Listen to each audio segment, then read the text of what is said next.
to our presentation about WIC. I am just going to share my screen quickly. Those of you who have been with me for the past couple of months know that I'm trying to get into the habit of framing some of our presentations in light of the food security plan and recommendations that were from that plan. And so anytime we have guests that really kind of tie into that, I just like to frame it in that way. So if you will bear with me for a moment while I bring my screen up, we'll just give a little bit of context on that. So let me just, sorry, broaden my screen. It's always hard once you're in share mode on Zoom.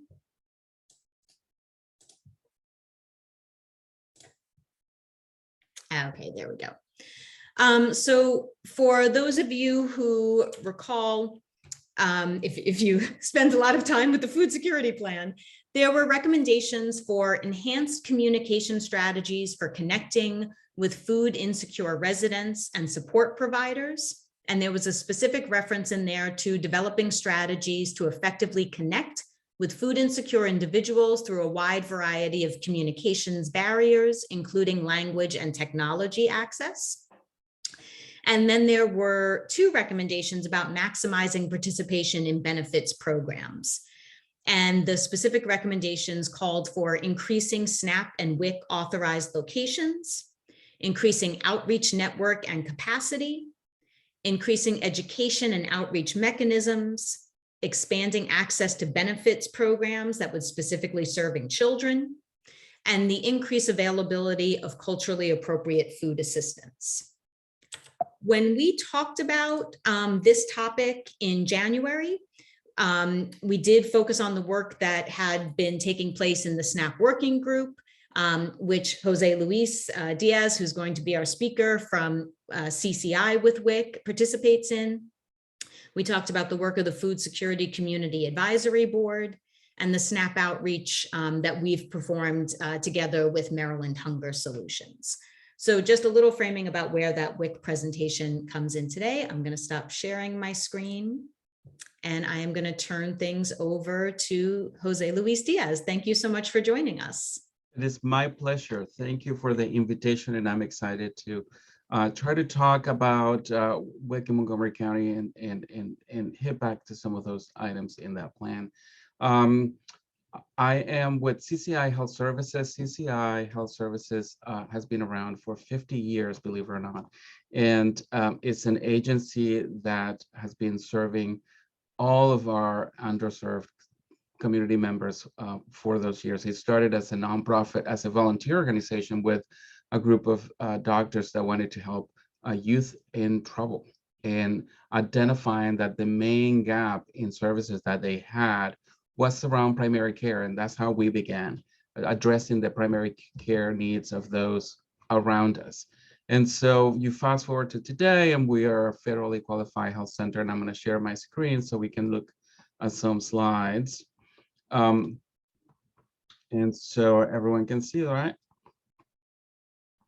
And so, and let me just, not knowing who's on the call and the roles, let me just tell you a little bit about what a federally qualified health center is. Federally qualified health centers is a denomination given by the federal government that allows us to provide a series of services in an integrated way, and help us really be focused on the person and its circumstances rather than just the symptoms. And so these integrated services include primary care, all of the things that you are used to knowing about primary care, pediatricians, women's health, infectious disease. And then we also provide dental services. It's very basic. We don't do a lot of procedures, but the basic needs of a person's dental hygiene will be taken care of through us. And behavioral health is provided within the primary care. In other words, we don't just have behavioral health patients. They are primary care patients that sometimes have a behavioral health need. And WIC follows under the supported services. This is where we put our nutrition, education programs, and others that help support the delivery of primary care. And we also have a very fledgling pharmacy program where we're providing discounted medication to all of the people we serve. So the easiest way to think about us is a doctor's practice that is not for profit. That's the easiest way to think about us.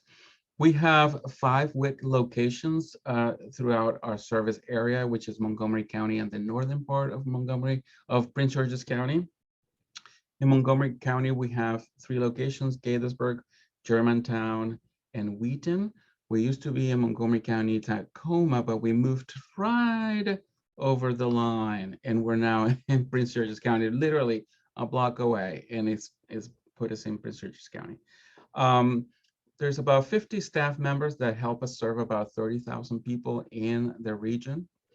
And they are comprised of what's considered as a CPA. These are the formally educated nutrition counselors. And then there is the CPPAs. These are the assistant of the nutrition counselors. These are folks that probably did not have a formal education in nutrition counseling, but have either experience or an affinity for it and are able to provide assistance to the nutrition counselors. Then we have breastfeeding peer coordinate counselors. These are the folks that either breastfed for more than 6 months or are WIC participants themselves, and they serve a really strong function in promoting nursing across our site. And we'll talk a little bit more about that. And then we have customer service folks. So as you can see, it's a combination of professional folks, paraprofessionals, and those that are peer community members, which is part of the success of the program. So let me give you a little bit of more background. We call it WIC, but it has a very, very long name. What's important about the name is the word supplemental. We don't provide a whole basket full of food. We are only going to supplement nutritious food for the family based on their circumstance. And I think that's usually the confusion between SNAP and WIC, right? It really is a very, very supplemental program. And it is basically a grant that gets approved annually, and it comes from the Department of Agriculture, their Food and Nutrition Service division. And typically that grant goes to the state, and it either goes to the health department or social services. In our case, it goes through the Maryland Health Department. We're on our 7-year contract right now that we just started in 2021. Yay, us. And our first award was in 1996. So we've been running the WIC program for Montgomery County for a long time. We actually have staff members who are younger than the program themselves. And as I said, it's part of the health department, and it comes from under the Maternal and Child Health Bureau. As I mentioned before, the first time that we got the contract was in 1996 when we served about 7,600 people.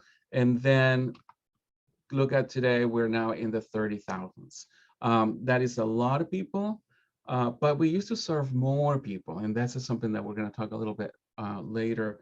There has been a decline in participation in WIC because of the pandemic, and we're not quite sure. There are some studies that are happening that are giving us some clues. We used to be in the 32,000s, 33,000. So there's a drop in participation.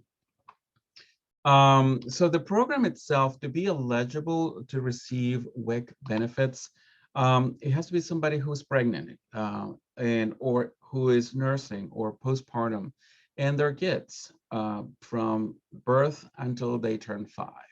There is a movement afoot to expand that to year 6, because we know that some kids are going into the school system a little later than usual. And so there is a national movement to expand eligibility at least until they turn 6, because we know then they'll be in the school system, and the school can then pick up some of the burden on providing access to nutritious food.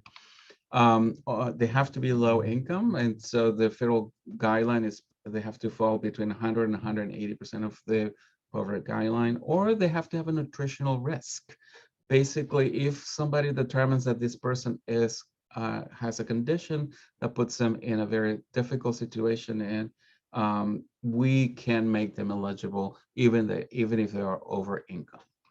And that's the most important one. Every jurisdiction has a WIC program, every county. And so they must reside in the county where we work to be able to receive services from us. And there are several components of the program. I think the most important part of the program is the nutrition education and counseling that we provide. That's also another misconception about WIC. It really is an education intervention. We want to go in this journey with our WIC participants to be able to not only understand why we have to eat nutritious food, but how do we make them relevant to our culture, to our schedules, to our circumstances. So that can only happen if we spend the 5 years together in this journey of learning and understanding each other. And then in order to keep folks interested in the program and to keep them coming, that's why we give them the supplemental food. We have a little debit card and it gets loaded every month. And it's all based on the interactions that we're having with the families, right? If we have scheduled you for a class, we want to make sure they come through the class, and it's not until you take the class that we will reload your debit card. So it's a little bit of a carrot to keep that conversation going, to keep the building of knowledge and the building of trust that is going to allow us to really help families sort of understand and embrace and adapt the knowledge to their circumstances. Uh, Lactation support is a big part of it. This is where the peer counselors come in. We have a very strong peer counseling program that is a separate funding grant from the state that allows us to really be helpful in creating not only the connection to the idea that breastfeeding is the best beginning for any child, but also understanding that it's difficult. These counselors know firsthand how difficult it is and how important it is to make it happen. So that's a big portion of the program. We have a strong farmers market connection as well. Every summer, we provide coupons to the WIC participants that allow them to go to the farmers market and redeem those coupons for fresh vegetables and fruits.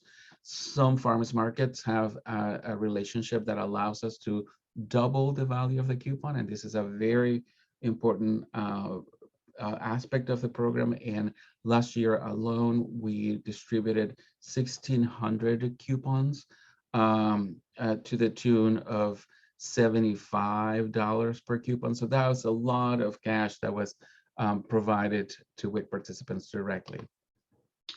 And the other very strong part of the program is the referral program. We understand that we have this opportunity to be talking to a family in front of us and get to know them in a different way and figuring out what are the gaps. And so we have an opportunity to refer them to other programs. There are a couple of mandatory referrals. SNAP is one of the mandatory referrals that we have within the WIC program, smoking cessation and substance use. In addition to that, we try to identify other opportunities to help bridge that gap. It could be food insecurity, it could be housing needs, it could be transportation, it could be workforce development and medical care, of course. So there's hundreds and hundreds of listed resources that we ourselves gather. So the more people I know, the stronger our referral process is. And please stop me if you have any questions. I'll be happy to entertain them as we go along. So those are the components of the WIC program as we have it established here in Montgomery County. And so what we know, since WIC has been around for 40 years, we have tons of studies that help us identify what are the benefits of having a very successful connection with the folks that come through our doors.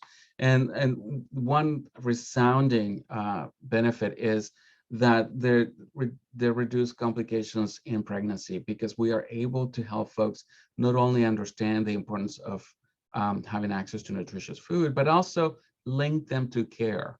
The moment we have a pregnant person in front of us and we know that they don't have prenatal aligned, that's going to be our number one goal, right? To make sure that we have an opportunity to connect these folks to services. Um, Obviously, with that comes improved birth outcomes. So we have pregnancies that go to full term, kids who are normal weights. We're increasing nursing frequencies across all the folks that we go there. When we see the kids in person at least twice a year, we're going to check their hemoglobin. And this helps us identify folks that might be anemic due to a lack of iron. And so this is something that is the program has been very strong about. We also ask about lead poisoning, and we refer folks to get tested for it. We are very aware of the difficulties when, especially when it comes from other parts of the world, and so we also look for that. And obviously, having prenatal care and nutritious food is going to lead to improve growth rates and development on kids. There's a great program that the State Department of WIC created. I used to be, or I was a WIC baby, and it's about professionals who grew up with WIC and where they are and how they remember the WIC program. And it's really great because it really gives you a full circle picture of what the program is. One of our clinicians, when she first moved to the States from Africa, young mother, did not know anyone, and the first thing that she got connected with was WIC. Well, guess what? She went on with her life, raised her kids, became a clinician, and has come back because she wants to get back to the folks that help out when she was in need. This is a snapshot of who are the folks that come through CCI. As you can see, great majority is of Hispanic descent, about 65%, and 26% is Black non-Hispanic. So it's a very sort of indicative based on where we are, Langley Park, Greenbelt, Gaithersburg. But also at a state level, we know that a little bit more than half of the kids born participate in WIC, which is a big number across the state. And of those, 80% of them receive Medicaid. And the majority of the WIC participants are the infants and children. So it gives you a very quick snapshot of who are the folks coming through. As I said before, we really are big proponents of nursing and breastfeeding or chest feeding, depending on your choice of word. And we strongly believe that breast is best, and our rates continue to go up. We're trying to reach a 17% at the end of the year, and we're already at 16%. And as you can see, CCI is really doing great when it comes to ensuring that for at least 6 weeks, continuous 6 weeks, we're having parents breastfeeding, and it's at 78%, which is a great number. And this is something that we'll continue to promote. Obviously, during the last few months with the voluntary recall of the formula, breastfeeding went up, and we obviously promoted it, and it was a great opportunity to really have those conversations about the additional benefits of knowing what you're feeding your babies. And this is from the state point of view with the ARPA funding that they received. They are going to continue to enhance some of the outreach activities across the state. There's an opportunity to rebrand WIC. There is still a little bit of a stigma aligned with receiving benefits from this program. And they're talking about more modernizing a little bit the shopping experience. This is not going to happen overnight because it requires two parts, right? It requires our end, and then the actual vendors to allow some of that to happen. And there's some costs that is going to be involved. But in large, I think the majority of the effort is going to be in really trying to understand and reach out to the folks that are underserved and not yet identified through the WIC program. There's a little bit of a technological divide. We've moved towards providing teaching online and relying on the app, but we know that there is a gap there. There is a section of the population we serve that don't have smartphones, that don't have internet. And so we need to figure out how do we continue to provide access to that very important information and when it's only it's only available online. And so we're doing a hybrid approach to be able to do that. Certainly, we've learned a lot of lessons through the pandemic and the shutdown, but we continue to serve those that need us the most. We never closed our doors because we understood that that would be the only resource available to those that might be affected by the pandemic would be us. And so it was decided that we would just remain open throughout. And we have since the very beginning. And so all that to say that there's so much that we've learned and so much that we identified that is important to address. And we're working towards addressing that. And so, and that gives you a little bit of a very quick overview of how we've implemented the program in the region and how we are looking forward to continue to expand it.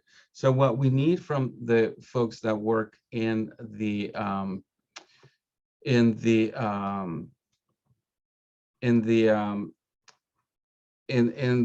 food security arena is referrals. We can use more referrals. We're looking for early pregnancies, people who are pregnant in the beginning of their trimester, because we know that the longer we establish our connection with them, the higher the chances of success. And so referrals will be the best way to go about that. And certainly any kids that come across all of your areas will be more than happy to take over and help them sort of figure out what does it mean to have nutritious food. We have a very talented group of educators that help us not only understand what are the nuances, what are the cultural beacons of culinary spots that we can transform using the authorized food list that's provided through the WIC program. Somebody's asking, how can I become a referral partner? I'll put my email.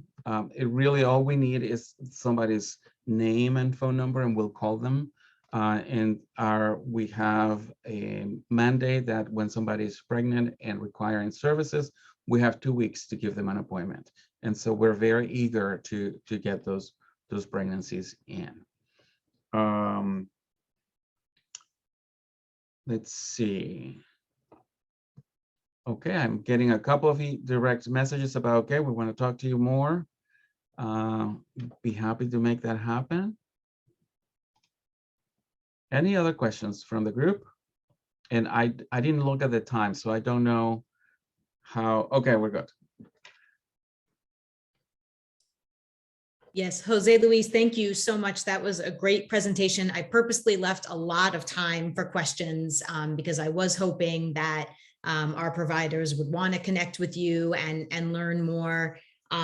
So feel free, if you have a question, feel free to raise your hand. Feel free to share it in the chat. I have one or two that yeah. I don't mind asking while those things get rolling. We often talk about the SNAP gap in Montgomery County. And you did mention, numbers kind of, being lower than they usually are. Do you have a sense of what the WIC gap might be in Montgomery County? Are there a percentage of people that you would, expect qualify that are not taking advantage of this program? So that our number is a little nebulous because we look at Medicaid, right? We figure out, okay, if somebody's Medicaid eligible, they are likely to be WIC eligible. And we know that there is, looking at the folks that work in the ACA, there is a group of folks that haven't quite gotten insured. And so we use the number as a guide, but that number is not the true number because in order to qualify for the Affordable Care Act coverage through the exchange, you have to have some form of documentation. Mm-hmm. And that gives you already another gap. We don't know the number of folks that might qualify who are undocumented. And so it's really a little bit of a guess when it comes to that. But we always try to figure out based on an estimated population that might be Medicaid eligible. But I mentioned that there was a decrease in participation, and part of that decrease, we believe, is because there was a saturation of services during the pandemic. And so there are a lot of other benefits that people don't have to do anything for other than qualify. And the WIC program, because it's education first, there are some things that people are going to have to comply with. There are some benchmarks that we're going to have to document.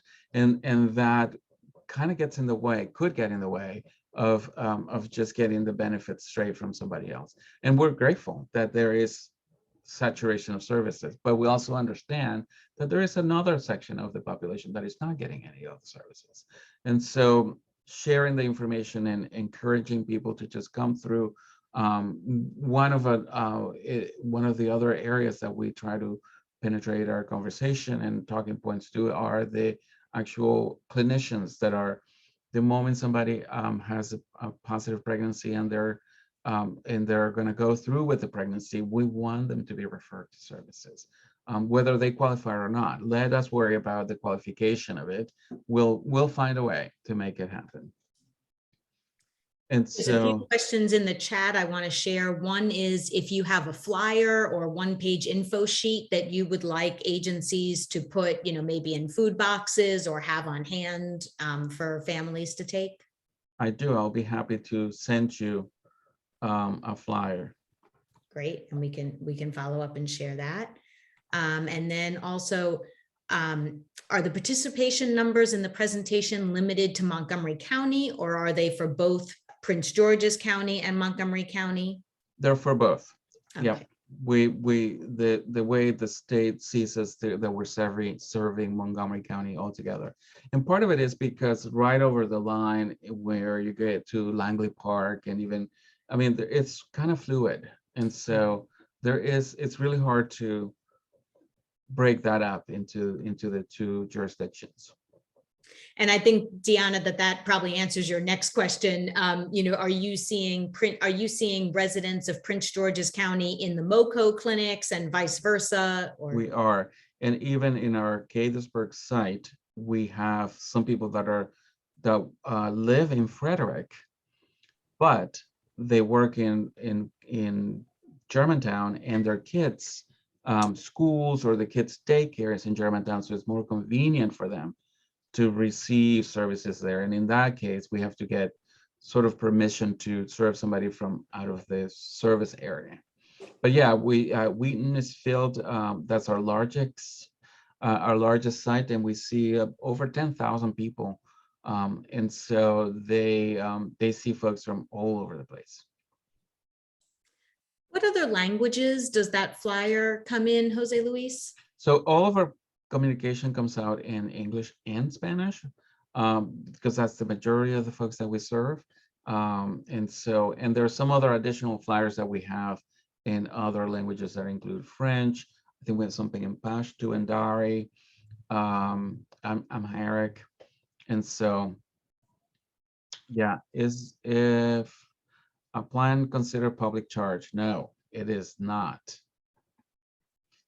We don't ask for any documentation. The only thing we want is a proof of where do you live, and it could be as simple as a bill, or at least if you have one, or even a handwritten note if you're just renting a room.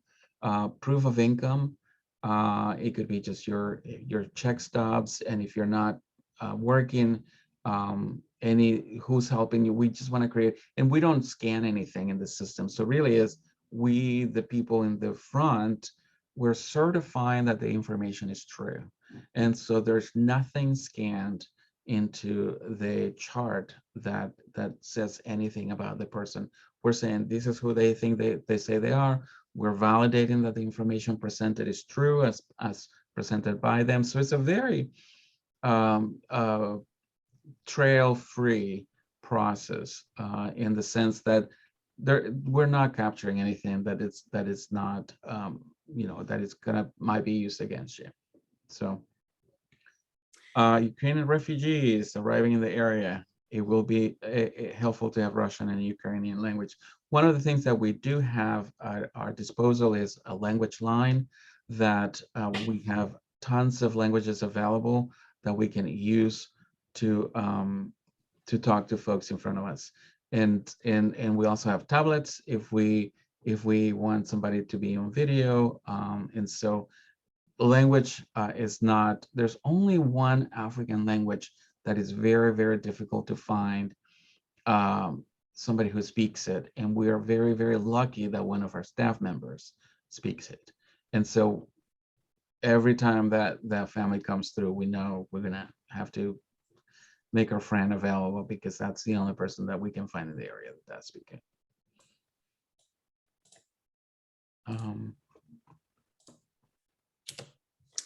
Jose Luis, I just shared your information again in the chat because I know some folks were looking for it, so that's there.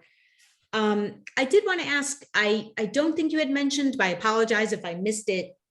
Can you also just explain the difference between qualifying for SNAP and qualifying for WIC in terms of SNAP being an entitlement program and kind of, just what that means so people understand the difference? One thing that's very important to understand too is like if somebody walks in with a SNAP card, they automatically qualify for WIC. It doesn't work the other way around, but it does work in that way. And so the WIC program is really based on income, really. I mean, that's the bottom line. Low income and you live in the area, we're going to help you out. And you don't have to be documented. I think that's the biggest difference, right? We're not going to ask what kind of documentation do you have? How are you here in the States? It doesn't matter to us. We're so much interested in helping somebody understand what's available to them in terms of nutrition education and how do we make it work in your life circumstance. That's going to be our whole focus of our relationship. And so we will never ask anything related to your journey here and what kind of documentation do you have. We do ask for proof of address, but that's just to verify that you live in the county. But that can be almost anything that shows your name in relationship to a physical address of where you are. I just want to stress though, for SNAP, if you qualify because it's an entitlement program, you will get it. Whereas with WIC, because there's only so much money allocated to it a year that you could qualify, but still be put on a wait list, correct? That you may not. Yes, but in the 20 some years that the program has run here, we don't have a wait. We've never had a wait list. Right. And so, yeah, so in that sense, yeah, no, come on over. No wait lists. Lucia had a question for you. Hi, Jose Luis. I have a quick question. Yes. Does WIC still conduct screening for iron deficiency? That's all we do. Yes. Babies, we want to see them at least twice a year and just check how's that going and see if is there something that we need to worry about. Yeah, but it's the one screening that it's very much mandatory and necessary. Sharon had a question in the chat about your language line, if that was something that other organizations could access. Is that, I'm assuming that's just something you're paying for as a separate service for your organization? Correct. Yeah, that's just part of our operating expenses. And somebody asked about, is the program open to Afghan refugees? It's open to anybody that lives in Montgomery County and the northern part of Prince George's County. Anybody. There's no guidelines other than, are you pregnant or do you have a child under the age of 5 and are you low income? Typically refugees families are going to have, if they're newly resettled, they will have Medicaid for emergency Medicaid, and sometimes that makes them qualified automatically, depending which title Medicaid they receive. And so that's also a plus. Jose Luis, I know you mentioned things that our food assistance providers can do to help you get clients, which is, to send folks over to be enrolled. What do you see yourself doing to help with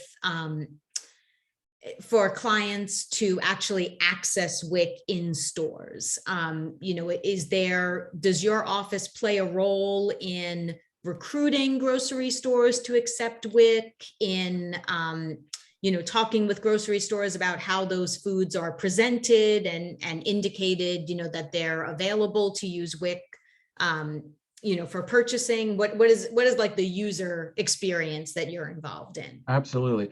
One of the things that we do when it comes to the client first is there is a whole learning how to use the system. And often we would, depending on our caseload, we would go and actually go shopping with a WIC participant to show them what do you look for. I think we've come a long way from the early days when people, you got the wrong thing and you got the right thing. Now things are very clearly labeled on the shelves. And one of the things that we do is we actually go to the stores and conduct unannounced random audits and work with the vendors to not only implement best practices when it comes to clearly identifying things. We have all kinds of stickers and things like that. But there is a whole vendor unit at the state level that helps us sign folks up into the program. I think we're very lucky in Montgomery County because we have a well-saturated vendor list. And there are other jurisdictions where that's not the case, where you only have one vendor per county. So we're very lucky in Montgomery County that's not the case. Where every month we have one or two more new vendors, and so there's a whole unit and at the state level that's devoted to the training and certification of new vendors. And same thing with farmers markets. We're constantly getting new farmers markets added to the list of folks that accept the coupons, and so, which is great. I think that's one of the most exciting opportunities to provide access to food that's locally sourced, and it's a great relationship. I did see, so just two more comments in the chat, and then I think we'll have to wrap up this conversation, but this has been wonderful. One, just because you were just speaking about it, I'm going to go backwards. So Heather had mentioned there's a big gap in EWIC acceptance, not the FMNP checks, at farmers markets with authorized farmers, and they've been trying to advocate for better equipment in that respect. That's correct. There's a cost associated with that, right? And so that's one of the challenges. And so I think the coupons sort of bridge the gap a little bit. And so, yeah, but that's absolutely right. There is a complete separate conversation about that whole thing. Yeah, that's true. And then the last one, if you had any ideas as to what you attribute the drop in enrollment in the program to. I think it's just a saturation of benefits. Mm-hmm. There were so many things available during the height of the pandemic that allow people to make ends meet. And so there was no need to jump through the hoops that you have to in order to participate. Even though we got a lot of different waivers that allowed us to sort of be a little more lenient in the administration of the program, especially when it came to being in person and getting the anthropometric measures for the kids, like their height and weight and the hemoglobin. We got some waivers that allowed us to continue to provide services without seeing them. And so in order to sort of keep the momentum going, but I really believe that it was probably the saturation benefits. Yeah. So unfortunately, I think, with all of the kind of retreats we're seeing now on that end, again, this is just a great resource for our providers to connect clients with, as some of those other funding avenues go away. So great to make this connection with you. Thank you. Me too. Thank you so much. Jose Luis, if you can stay on with us, I'll just ask you to kind of look to the chat. I see one more question in there for you. If you could just answer them in that, and we'll keep moving with our presentations. But I'm really excited to get this information out. It was my pleasure, and I will look through the chat and answer some questions. Great. Olga Shans, I believe, is now on the call. And so if you would like to share your information about the home energy assistance grants. Yes. Hi. Good morning. Good afternoon, everybody. My name is Olga Shans, and I'm with the Department of Energy Assistance Program. And I will share my screen. Just give me I just made you a co-host, so you should be able to do that. Okay. Thank you so much. Yes, I think I'll be able to do that. Okay. Let me know if you could see it. Okay. Perfect. Okay. So, well, thank you. First of all, thank you so much for the opportunity to share this information with you all today. And of course, if you have any questions, please put this in the chat. We will have some information at the bottom of the presentation where you can actually email us or call us, reach us out with more specific questions, because this is very technical program, and I'm sure you have very different scenarios for your customers as they prepare to apply. So let's see. OHAP stands for Office of Home and Energy Program. We are the state program that we're located in Montgomery County at the 1301 Picard Drive in Rockville. And our goal is to provide bill assistance to low-income households who reside in Montgomery County to make energy costs more affordable and to help with the prevention of loss and the restoration of home energy service. There are some ways that we actually help customers we assist customers during these times. We make bills more affordable through our two main grants. First is Electric Bill Assistance, which stands for EUSP, Electric Universal Service Program. And the second one is MEAP, Maryland Energy Assistance Program. It's a heating bill assistance. So, many of your customers have Pepco, Potomac Edison, BGE, Washington Gas. Many customers have just Pepco, and that covers their electric and gas. But for some other customers, they would have to have two utilities that would cover their electric, for example, for Pepco, and their gas through Washington Gas.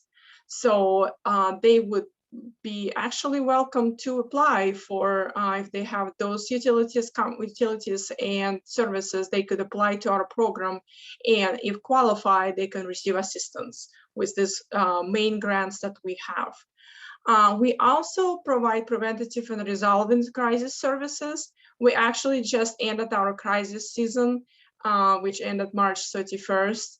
That was for customers who were on the verge to be disconnected for heat.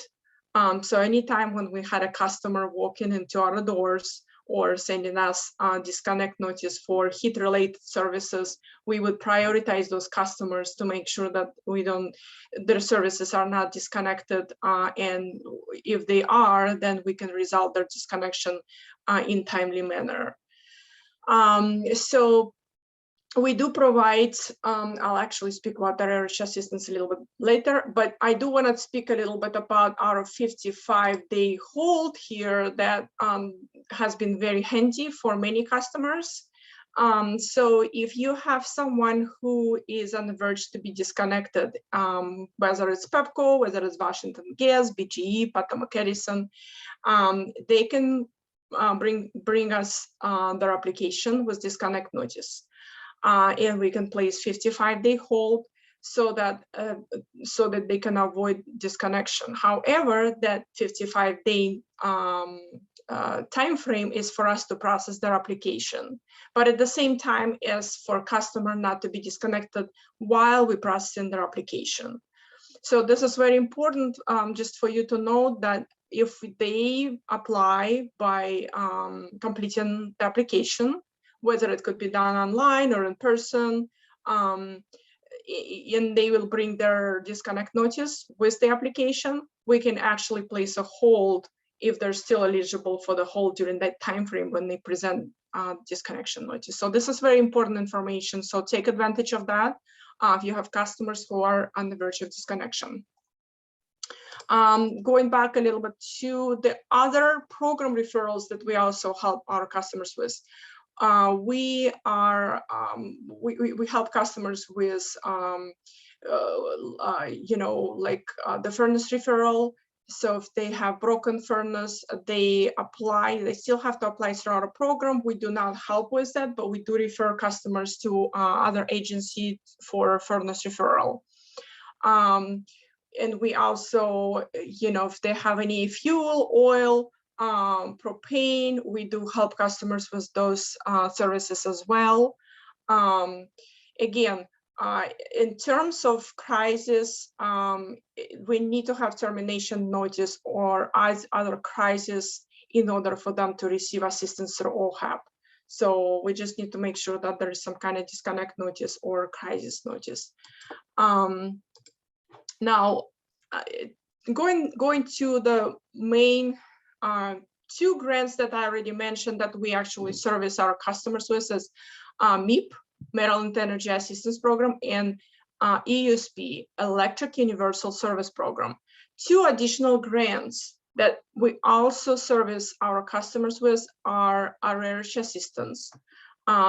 First one is towards their electric bill, and the second arrearage assistance for gas, it's towards their heating bill. Both are given or administered for the customers every 5 years, I guess. So in order for you to understand this better, so if you have a customer who already applied for that assistance and received and got approved for it, they can only apply every 5 years. So they have to wait 5 years to reapply for this particular grant. They can apply for MEAP and USP every single year, but for arrearage, they have to wait 5 years to apply. For the arrearage assistance, the grant can be anytime. So they have to have a balance, number one. The customer have to have a balance, and the balance has to be at least $300. And the assistance that we can give for one grant with the arrearage could be up to $2,000 per grant. So if you have a customer, let's say, who has a balance with Pepco, I don't know, maybe 600 or maybe 1,200, right? And they would qualify, they became eligible for our program, they can receive an arrearage assistance for electric in the amount of $1,200. So that would be, if they have a balance for those two grants, they can apply, and workers usually screen. So even if sometimes customers just want to apply for MEAP and just want to apply for EUSP, but we do see that they have a high balance, the customer has a high balance, workers try to assist and ask questions, would you like to receive, our arrearage assistance as well? They try to screen and triage that situation.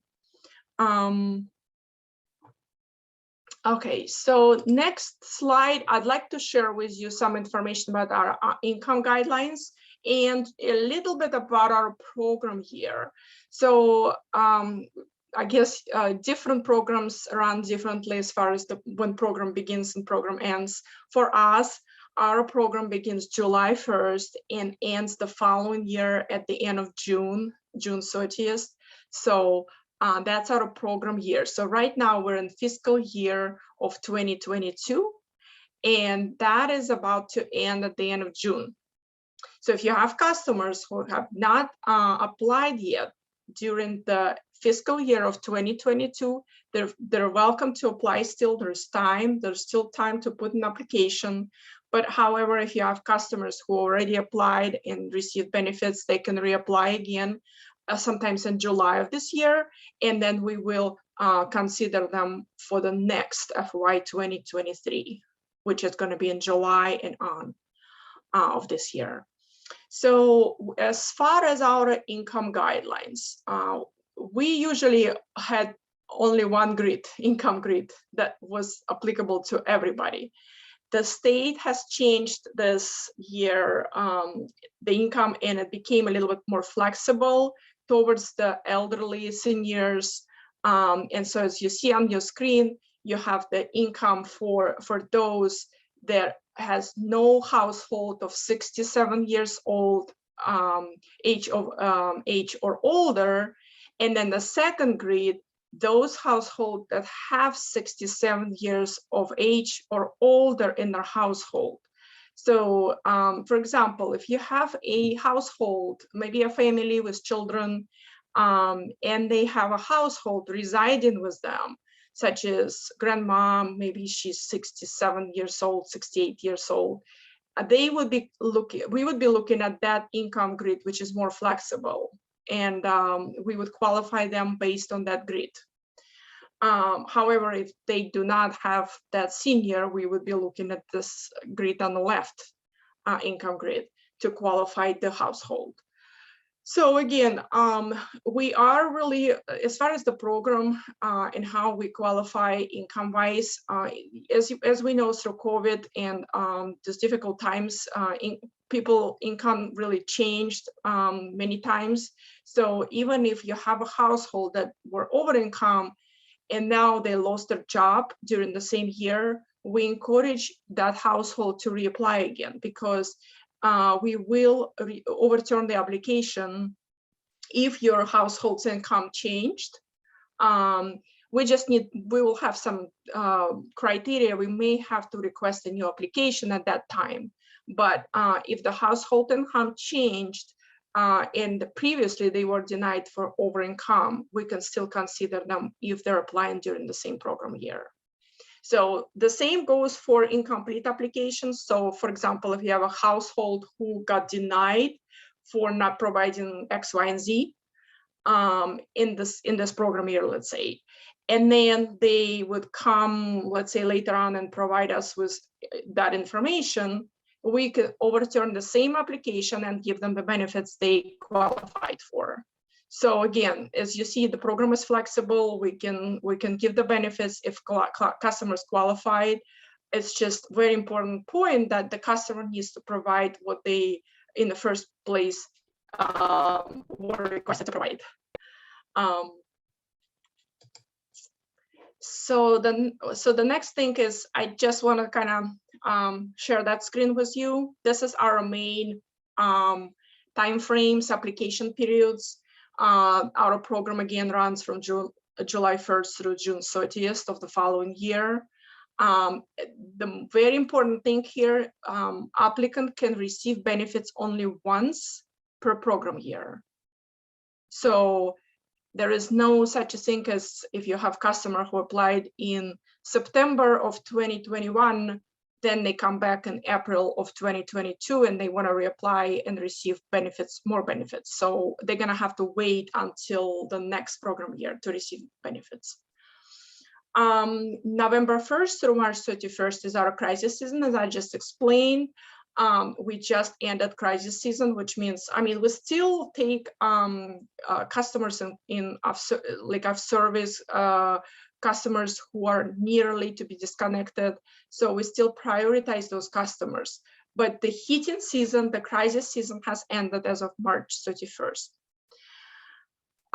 April 30th is our last day for accepting applications for certain providers with oil, propane, wood. So if you have, I mean, this is a lot of specifics here, but if you have different scenarios and different customers with various services, you could just reach out directly to us and we can talk to you about what things they need to know before they apply or while they apply, and so they can still make it through the time frame of submitting their application and become eligible and receive benefits.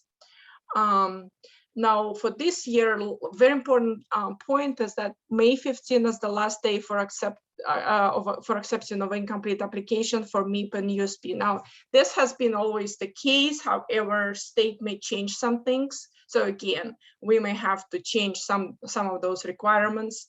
But we have some timeframes that they're pretty much sometimes we have to work with them, and that's what we communicate to customers who are applying as well. Next thing is application process. So our application process is about 45 days. However, the application may be processed sooner if customers submitted all required information. So again, we prioritize customers without service and crises. We assign those applications as a priority to a worker so they can reestablish services or avoid service situations. So as I said earlier, with denied applications, we can overturn cases. So don't hesitate, let the customer reach out back to us and see what options they have to resubmit their documentations or resubmit their information so we can overturn their cases so that they can receive their benefits.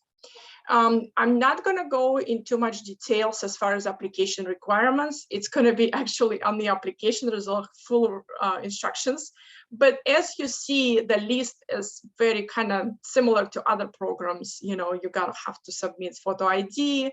The application have to be signed 30 days. So we do collect the income, and income that we need is this last 30 days of income for all household members over 18. Members over 18, and it has to be gross. And also it could be any unearned income such as Social Security or annuity benefits. Olga? So yeah. I'm so sorry. If you could just hit, I see you do still have a few more slides. I know we are going to share them with our community after this call. I have about 2 minutes left. Okay. If you could just touch on, you know, some of the key points. Yes, thank you for reminding. Yep, that's fine. Yep. So, okay. I will just say here that we do accept applications. I think that was another very important point from people who are undocumented. So, however, we need to have at least one member in the household who is legal citizen in a household who are applying. So otherwise, if you have household members who are undocumented, don't have Social Securities, we can still take those applications. This is just a very important point here. And I just want to touch base really quickly on that page right here. Every customer can check the status of their application on this website. So just draft it down, myohelpstatus.org. We also have our email address that you can reach, or a customer can reach us at with any questions, any information that you need. And our final slide is we're located again at 1301 Pickup Drive in Rockville. And we are open for customers to walk in from 8:30 to 4:30. And our phone lines also are working from 8:30 to 4:30. Phone number is right here. Customers can apply online, in person, by fax, by email. They can send us the application by email. And we can also help customers to apply by phone if needed. If you have any handicap or disabled individual, we can call the customer and take the application over the phone. Hopefully that was it. And if you have questions, please ask. Thank you so much, Olga. That was wonderful. I know there are some questions for you in the chat, and maybe you can just answer them there. And then also, if you can be sure to share your slides with me, I will get them out in our follow-up resource email. That would be great. I will do so. Thank you so much. Thank you. Okay, and you can just stop sharing your screen and we'll switch over. Okay, so again, so before I call on our next speakers, I'm just going to share my screen again quick to again connect this back to our food security plan. So, whoop, that is not what I wanted to do, slideshow. So again, the food security plan does call for adjusting and increasing transportation resources. We know this is a concern for many on this call and your clients, is how they can access your services. And in the plan, it's called for to implement pilot programs or system changes based on gap analysis of ride-on and metro access systems to reduce transit time between communities with high levels of food insecurity and nearby food retail and emergency food providers. The ways that we have been connecting with you on these calls on that, we did have a speaker late last year about the Ride-On Reimagine study, and I did share an update in the food security update that went out on Friday that the scope of the work has been finalized for that, and I shared a link to that. And right now we are going to talk about advocacy efforts that are currently underway to keep ride-on fares free as they currently are. So I am going to ask, sorry, just stopping sharing my screen there. And we have two guests joining us today for that. The first is Jane Lyons, who's with the Coalition for Smarter Growth. And also we are lucky to have David Lorenzo Botello from Council Member Evan Glass's office here to talk about advocacy on that. So we'll start things off with Jane, and again, you can share your screen.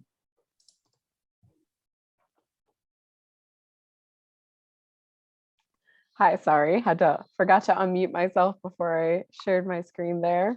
Good afternoon, and thank you so much for having me here today. My name is Jane Lyons, and as was said, I'm the Maryland Advocacy Manager with the Coalition for Smarter Growth. CSG, if you haven't heard of us before, we are a advocacy organization focused on the entirety of the DC region. So I am our Montgomery County person, but we also have folks in DC and Northern Virginia and covering Prince George's County too. And we touch on the interconnectedness of housing, land use, and transportation. And today I'm here to talk to you about the transportation component of that advocacy. So I will try to be very quick and go through these quickly, but I'm happy to answer any questions in the chat, and I'll also share my email to follow up with folks after. So the Montgomery County Better Buses Coalition is what I have been organizing for the past 2 years or so. You can see the list of organizations here that have signed on to be a part of the Better Buses Coalition. We have almost 30 organizations, including the Montgomery County Food Council, and I believe some others on this call today. So thank you very much to the Food Council for being not just a member, but also a very active member, being at our meetings, and we meet with council members, and it's been really wonderful to have the Food Council involved. So the Better Buses Coalition back in December 2020 put together this platform. This is just the first 2 pages, but it's a little bit longer than that, and you're not supposed to be able to read this, but this is to just give you a taste of what's there.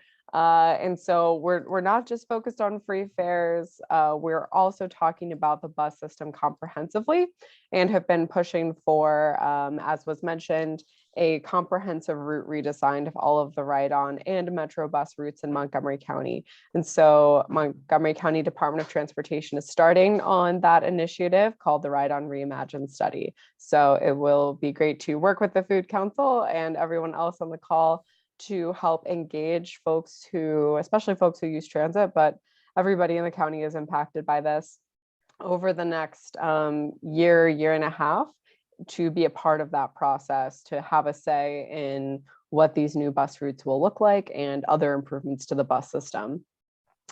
I'll go through this pretty quickly. I'm sure many of you are familiar with Ride-On. It's notably, depending on how you measure it, one of the largest suburban bus systems in the United States. Before the pandemic, it had pretty high ridership, although ridership for all bus systems had already been decreasing before the pandemic, and the pandemic had only made that worse for bus systems. It is mostly funded by the local government, being Montgomery County, and through local funds, and has not had a comprehensive redesign in 30 years. So this is important. Who rides ride-on? We know from some recent studies that MCDOT has done that the median income of a ride-on rider, or median household income of a ride-on rider, is $35,000. And of course, that compares to the county median of 108. And over 80% of bus riders in the DC region are people of color. And for the average person, it costs, if you're using ride-on for your commute, it costs over $1,000 annually. And this graphic here is showing the income brackets of who rides ride-on compared to the income brackets for the entirety of the county. Long story short, people who ride ride-on are lower income than everybody else in the rest of the county. There are several existing fare-free programs. The first one that I'll mention, Kids Ride Free, was spearheaded by Councilmember Glass, whose staff person is here today to represent him. We're grateful to his leadership on the Kids Ride Free program and other bus initiatives. So Kids Ride Free, meaning anybody under 18. There used to be a bit of a complex timing issue with when seniors and people with disabilities got to ride free, but as of the last budget season, now seniors and people with disabilities are able to ride free at any time of day. There's also the Route 29 Van Gogh circulator in Silver Spring. So benefits of free fares. It's a little bit iffy on how much there actually are benefits to ridership and climate. It really depends on the system and the place that you're talking about. A lot of times there might be a ridership increase, but that's actually people who would have been walking or biking instead. So not necessarily taking people out of cars and putting them onto buses, and thus not really reducing greenhouse gas emissions. So it can depend on that front, but 100% is a great thing to do for equity because of the demographics of people who ride the buses, as I discussed. And it's also a great thing for economic development, partially because of who the people who are riding buses are. Like I said, over $1,000 a year to ride the bus, that's money that then gets to be in the pockets of people who need it the most, and they can spend it on things like groceries and food. So there's often multiplier effects to that of spending in the local economy, and can be especially important during a recession.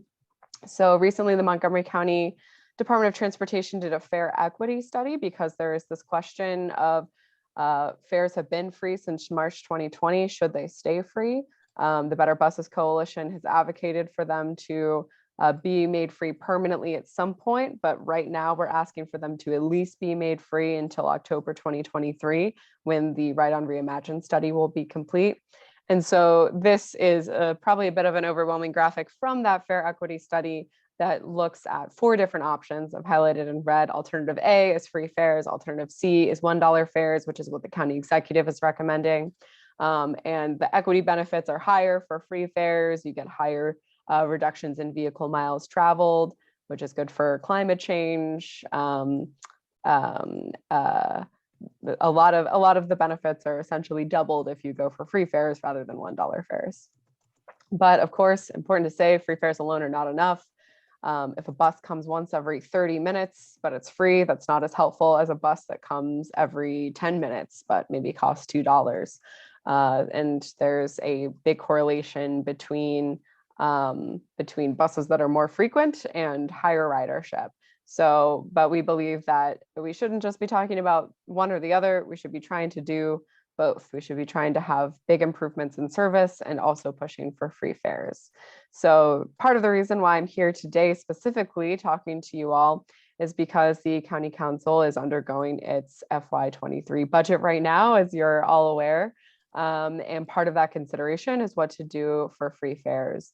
And so there are the operating budget hearings, but there's also a separate public hearing that is titled The Resolution on FY23 Transportation Fares, Fees, and Fines. Super fun title. And that is on April 19th, which is a Tuesday at 1:30 p.m. So it's during the workday. So we're not expecting to get a ton of turnout from folks who are members of the community, but we're hoping to get a lot of turnout for folks who are part of the Better Buses Coalition or are representatives of different organizations who care about this issue. So this is a flyer that we created for social media that we've been sharing with folks. We have an action alert, which is that first link in the bottom right corner there, so that folks can email the county council to tell them that they support free ride-on, but also that they support other bus service improvement projects. And then the second link there is to sign up for that public hearing on April 19th. So I would be happy to help anyone with testimony, figure out what the talking points are for that. But really overall, it's pretty simple. We want to at least extend free fares until October 2023. So I will stop it there.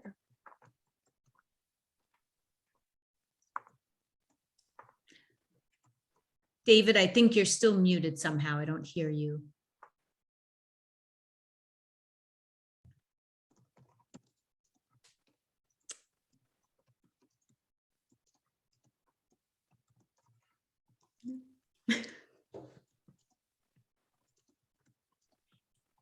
Maybe I don't, yeah, it could be the AirPod issue. I have it like every other day. So.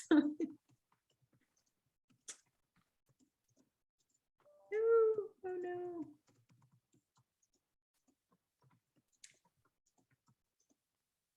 While David, I'll give David a second on his side to work that out. Jane, thank you so much for that presentation. And I know, I appreciate you mentioning Councilmember Glass's leadership on that, because that's certainly why we wanted to have someone from his office with us today, because we know he's been such a champion on that issue and to help us out. David, I don't know if you want to try leaving and coming back without your headphones connected. Maybe it'll resolve that way. Thanks. But I'm just checking the chat for any questions on that. Nothing so far. Jane, I'll just ask, since the county executive, you were saying proposed, a $1 fare instead. Oh, wait, here's David. Let me see if we can hear him yet. Hello? Oh, yes, perfect. Super bizarre. David, did you have any slides to share, or were you just going to speak? Yeah, no slides. I'll just offer a couple more words. I think Jane did a really good job of summarizing everything. So like Anne Marie mentioned, my name is David, and I work for Council Vice President Glass. I help him on issues related to food security, environmental protection, and most important to this conversation, to transportation. And I've actually worked quite a bit with some of you on this call, during the heat of the pandemic, to ensure that those who were the most vulnerable in our community had access to food and shelter. So I really would like to thank you guys for having me on here today. So as many as all of Councilmember Glass is a member of the Transportation Environment Committee, and he's been committed to working to increase access to public transportation, since day one in office, right? Like we recognize that buses are a lifeline for literally tens of thousands of people that live in our county, right? Especially like the low income and immigrant communities.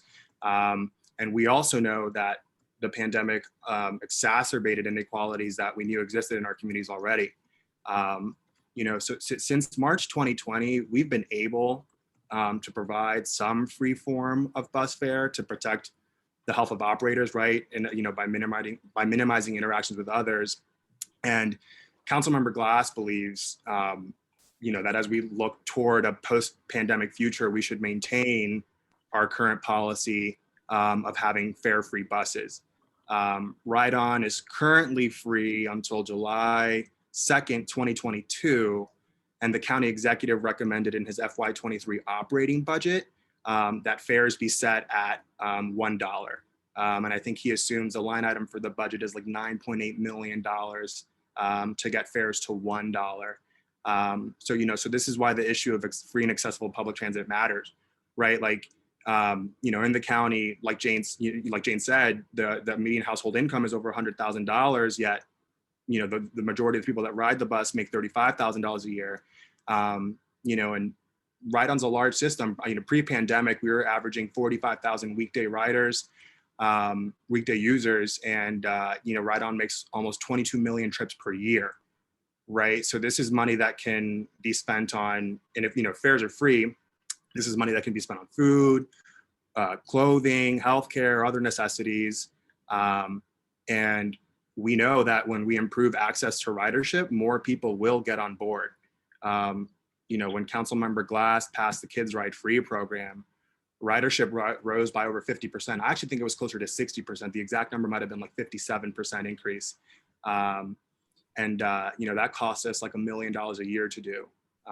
You know, so Councilmember Glass believes that if we can make bus fares free, doors will open to greater economic opportunity. You know, free buses provide access to jobs, shopping, healthcare, and again, most importantly, for the purposes of this conversation, like, you know, access to food and nutrition. And as mentioned earlier, we have the executive's recommended budget, and Councilmember Glass is focused on, you know, creating the fiscal space needed to ensure that fares can remain free for the foreseeable future. It's all a work in progress, but we do look forward to, you know, collaborating with this group, and especially as the, you know, as budget deliberations move forward, and especially as the public hearings begin to move forward as well. And I guess the only other thing I'll add is just, you know, like a tidbit for, you know, how can the providers help? I think maybe just look to focus on impact. You know, what would free bus ride mean for your clients, your volunteers, the people you serve? I think council members, county executive staff, you know, they need to see this and hear it firsthand. That, you know, about the burdens that are put on families that make $35,000 a year and have to spend close to $1,500 over $1,000 a year on fares alone. You know, I think those are the stories that have to be widely shared. So that's pretty much all I have to add. But thank you guys again for inviting me. And I look forward to the rest of the conversation. David, thank you so much. We're happy to have you. Any questions? I didn't see anything in the chat. Questions on the busing. So again, you know, I will share the information that Jane shared about the upcoming hearing, in case you're interested in participating in that or submitting comments to that. We certainly encourage you do so. And, you know, just to echo David's sentiments about, you know, getting your voice heard, you know, that they need to hear this moving forward to make their budget plans. So, yeah. And Jane looks like she's starting to share something. Yeah, I pressed enter too quickly, but I was going to say, and if you would like to become a member of the Better Buses Coalition, we are always looking for more folks to come and join the fold. We have monthly calls, we meet with council members, and as was said, I think this is a really important priority. And out of all the priorities that the Better Buses Coalition is pushing for this budget season, this is the one that we're the most concerned about. And it is certainly really powerful to hear, especially from food service providers and people who are serving folks who often ride the bus. So I think that your voices would be really, really helpful for moving this forward. We have successfully won an extension of free fares. I think it is 4 times now, definitely 3 times. And we couldn't have done that without the Better Buses Coalition working together. Yes, I will share. Stephanie asked to add the info for the Better Buses Coalition. I will link to the platform, or I can send I can send Anne-Marie the link to the platform, since we're probably about to close out here, and also my email address, so that if you'd like to get looped in more, you can do that. Thank you. Thank you so much to our speakers today, Jose Luis Diaz, Olga Shans, Jane Lyons, David Lorenzo Botello. We're so thankful to have you here. I thought this was a great call, lots of great information to share out. So we really appreciate you joining us. We will be meeting again in May. And we are going to hear from our own committee member, Gabriella Massey from the Capital Area Food Bank, on their work in Montgomery County and Prince George's County. And it's also going to be a special meeting for us in that we are going to be having a joint meeting with our friends from the Prince George's County Food Equity Council.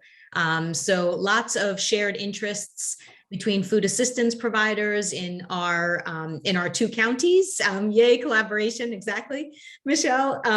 So we look forward to having a lot of new faces join us on this call next month when we talk about that. And for those of you who don't know, Capital Area Food Bank is the food bank that is designated for Montgomery County and Prince George's County, but the rest of Maryland is served by the Maryland Food Bank. So again, this is just something that kind of makes it a unique topic of interest for us in the services that Capital Area Food Banks provides. And we can learn more about the programs that they're running in Prince George's County that maybe we want to consider advocating to happen here in Montgomery County as well. So thank you so much. I hope you all have a wonderful